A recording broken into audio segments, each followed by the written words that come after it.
Okay, let's get it, people. So tonight at the shop, what we've got going on, I've got my winter hat on. It's cold in the shop, okay? The heater went out. Here's the situation. I'm just tired. I'm fed up and tired with this thing.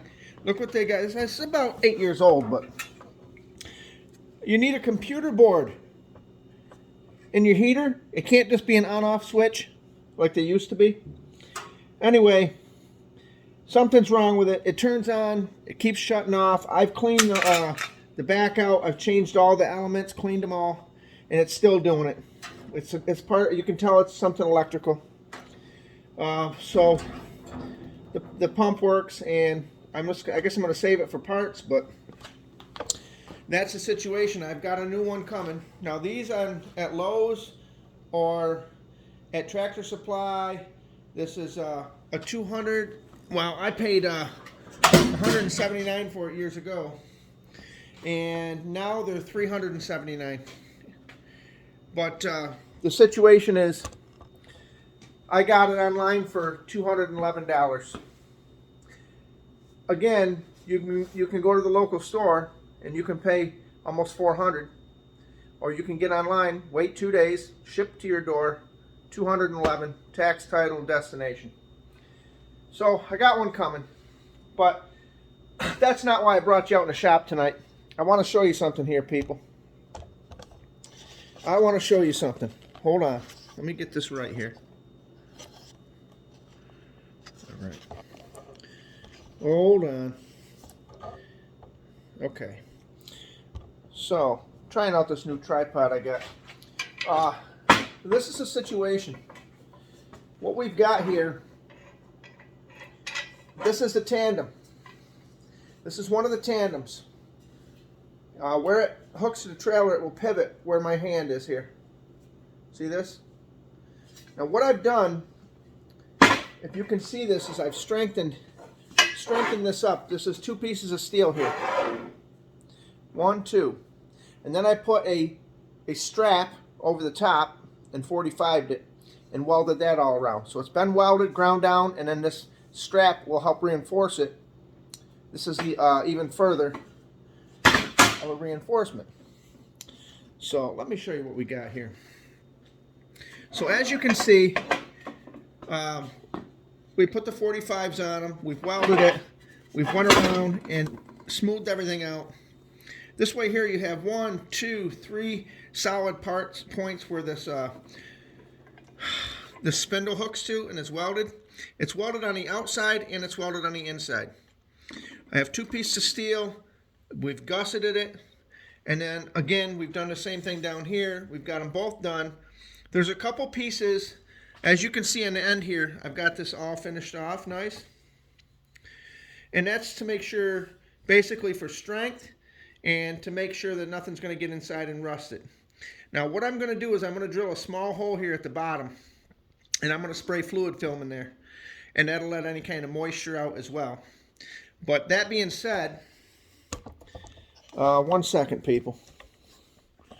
1 second. Let me get this fixed here. Okay. Let's try to get you on a situation where you're seeing what's going on here. This thing's not trying to cooperate with me at all, so.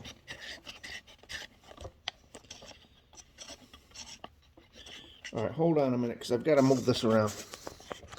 It's a new tripod, people. It's a new tripod. Hold on. We're going to get you right. There we go. Now, this side tilts down. All right, that's better. Let's get you on the situation here. Right there. And we'll tighten this down. Bing, bang, boom. All right. So, that's the deal. As you can see, we've got both of these built. Okay? We've got both of them built. There's a few more little ends I need to close this end off, okay? And on the inside, you can see that I've welded this one as well, so it's all sealed. I've got to put a few more in there, but I ran out of heat, people. What do you want me to do? So it got colder as the night went on. And I said, well, we're going to order the heater. I've got to go to another job here Sunday, and then I'll be back probably Wednesday. But here's the other thing I want to do with these. When I find the bottoms of them, okay, can you see this? I'm going to put this little triangle gusset right here, and this will support the center, okay? It'll support the center so that if there's any kind of stress on it, it's pulling across this entire triangulated piece here, this little piece of angle iron. We're going to do both of them like that. And I think that's pretty much it. After that, we're going to basically be able to install these. We're going to install these on the trailer section, and then we're going to try to get that done. So that's the situation with the trailer piece. We're going to be able to get that done and get over here. Okay. And then when we get the trailer all rigged up and everything checked, and we're going to go over it, we're going to dry fit everything.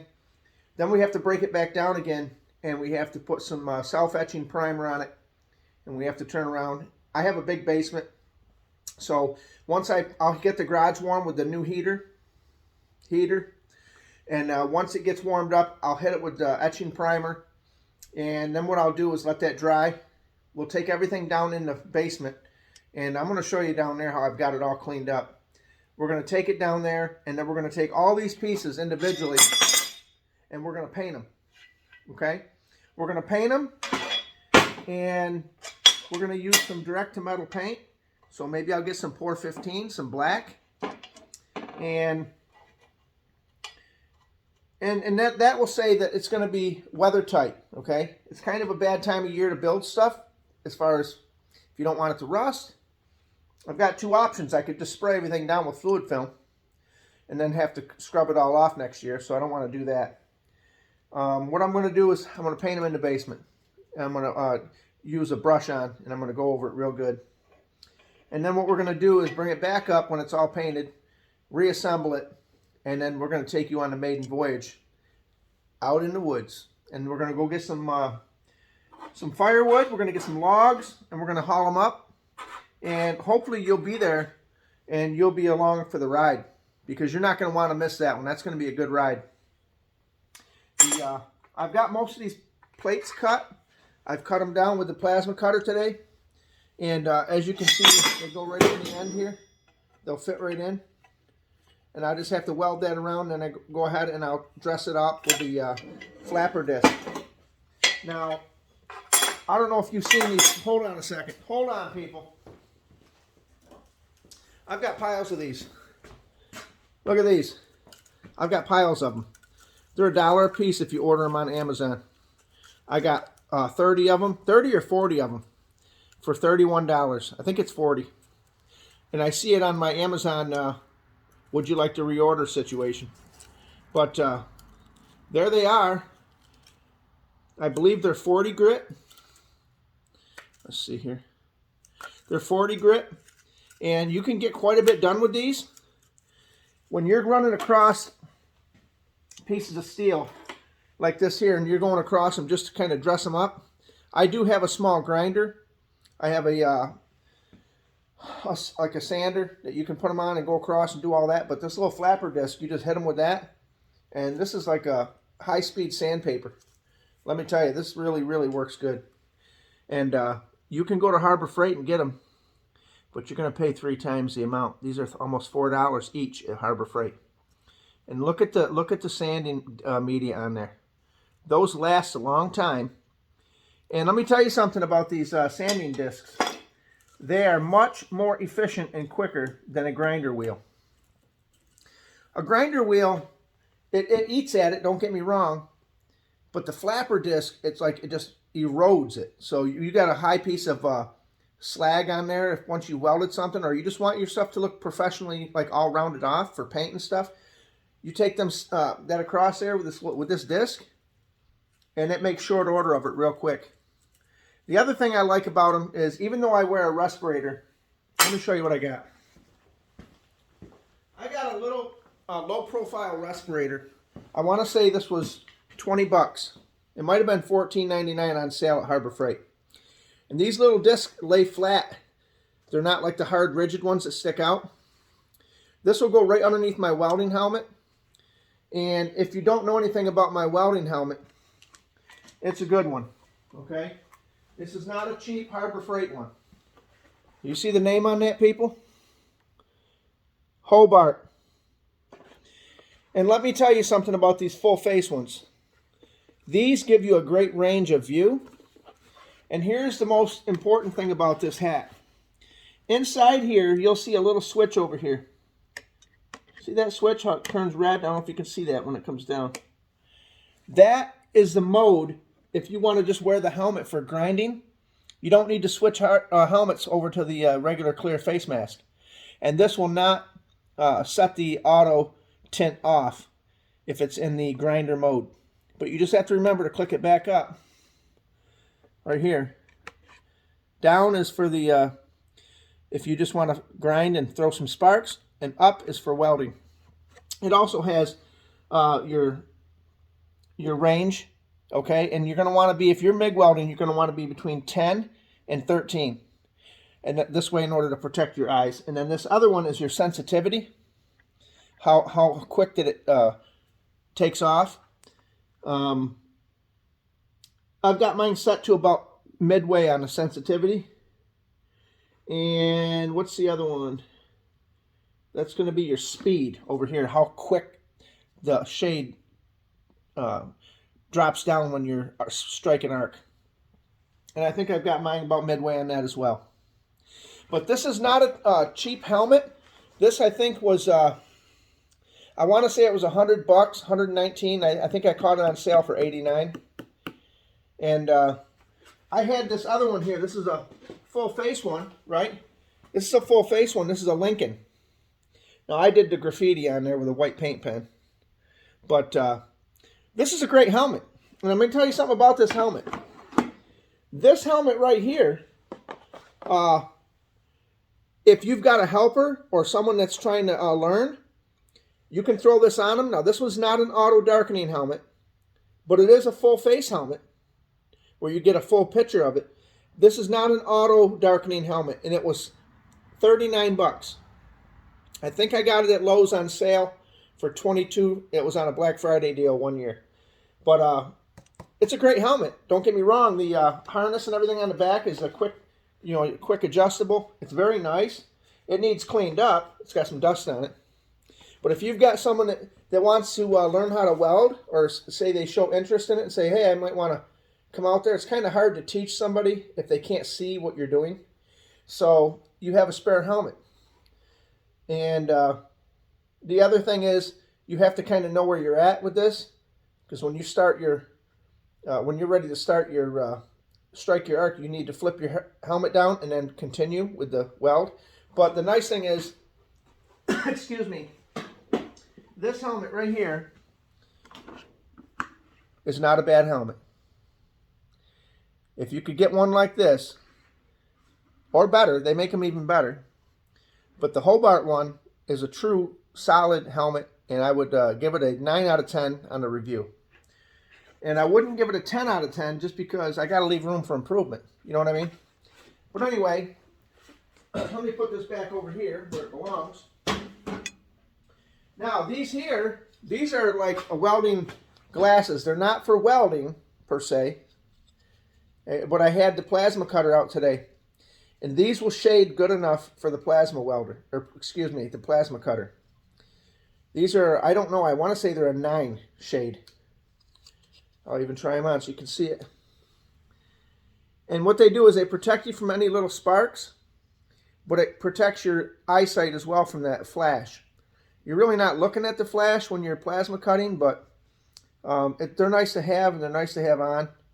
And the situation says you definitely would want these if you were using the plasma cutter.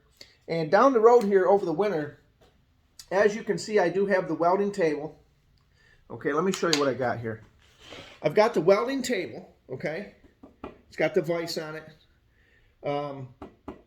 It's a good welding table. It's 1/4-inch plate. I made this out of scraps as well. But over here, I've also got This is my grinding. Can you believe it? Look how much stuff I've got on here. This is my grinding table, okay? And this one here, down here, you can see all the other discs I have. There's my plasma cutter. My chop saw, metal cutting saw, goes over here. I got to move everything back over. But this was a table they had. It was all built other than the wheels. This was built at where did they get this? Tractor Supply. They were throwing this out. Now there was a piece that ran across here, and I wound up cutting it out, and then I put a piece of plywood on the top and bottom. But I'll tell you what, I really like this table right here. If you need anything with grinding, you can grab that table. But the next table I make, the next one I make, people, is going to be a plasma cutting table. And the way you do that is you have to have a, you don't have to, but it's preferred to have a 45-degree, like a tunnel where all the slag goes down into a, say, like a container where you can take it out and throw it out. And then on the top, you want to run pieces of flat stock upright, standing upright, like this. You want them running like this, okay, upright every inch or so, almost like a grill. So that when you lay the piece on there and you're cutting it, you might cut through a little bit of this.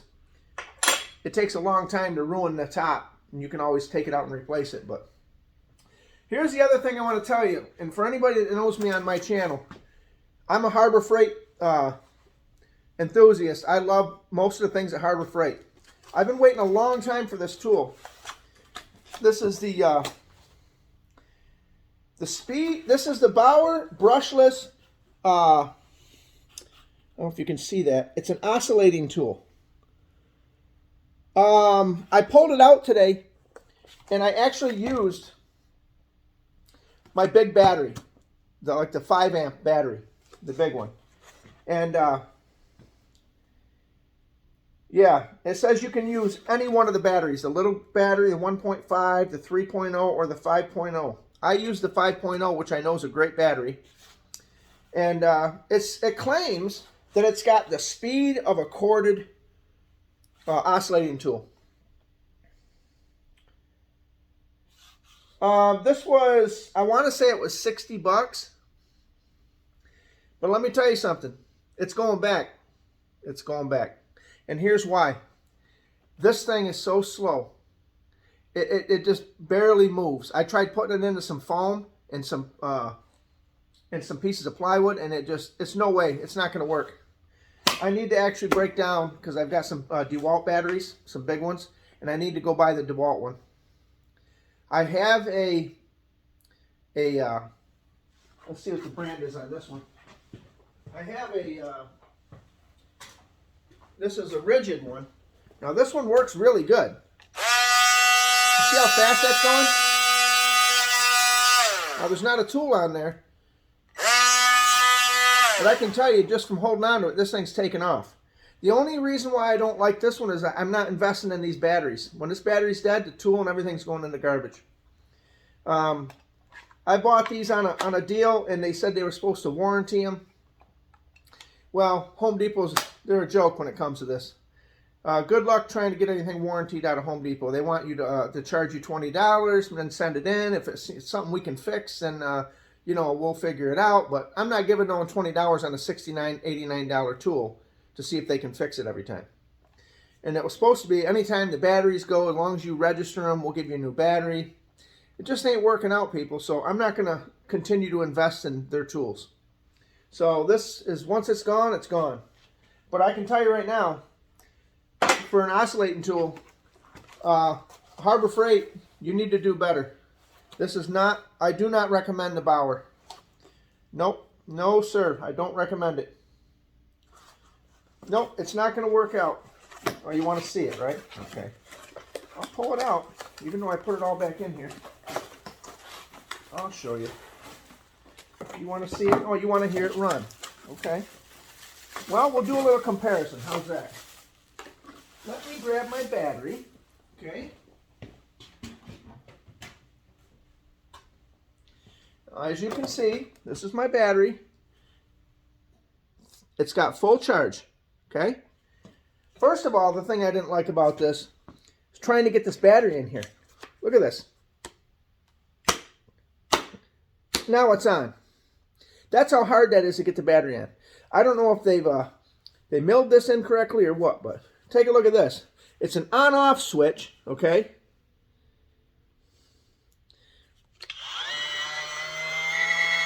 Is that something I can hold it? Do you think that's going to cut? Let's try this one. And this one has a on-off with your finger type situation. This one's way more powerful, and I don't like to admit that.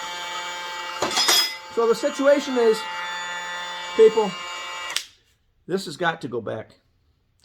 The battery's worth more than the tool. I've had that. That's for my leaf blower and so forth, but just not impressed with it. You know, I'm really not impressed with it. And the good thing about Harbor Freight, they will take it back. But that's the deal there. Make sure you wear a mask when you're doing any kind of grinding. It's the grinding discs, not the metal. It's the grinding disc that gets in the air that you're not supposed to breathe in. But these are good little masks. They have them at Harbor Freight. Try these if you really want a good mask, because these little flexible pieces here tuck right underneath the welding helmet, really nice.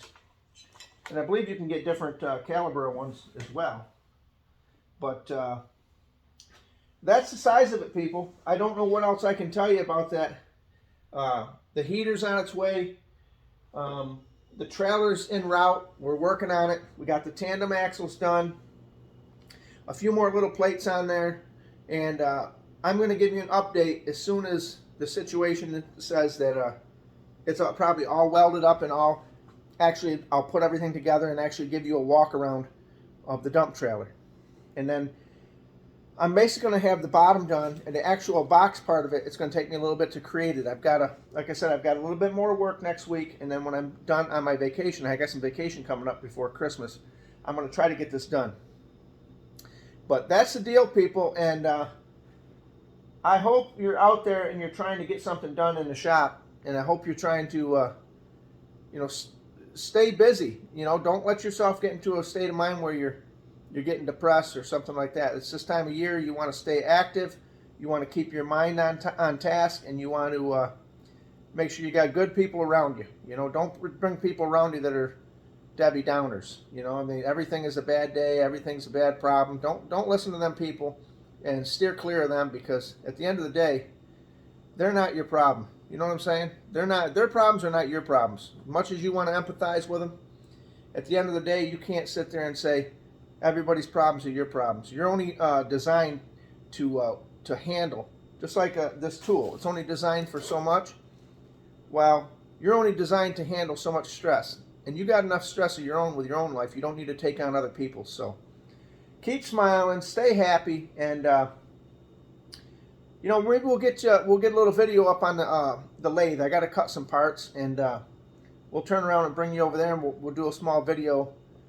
If you want to see some of that, let me know. Say something in the comments, if you want to. If not, I'll just assume you don't want to see it, and then I'll make a video either way. So it doesn't matter. If you don't want to see it, you can turn the channel, people. I'm going to get on the lathe. I'm going to make some tools, and then we're going to turn around and say, hey, we're getting on down the road. I've got to go, and I've got to get on down the road. This is Bri. I'm over here at the shop. I'm freezing, people.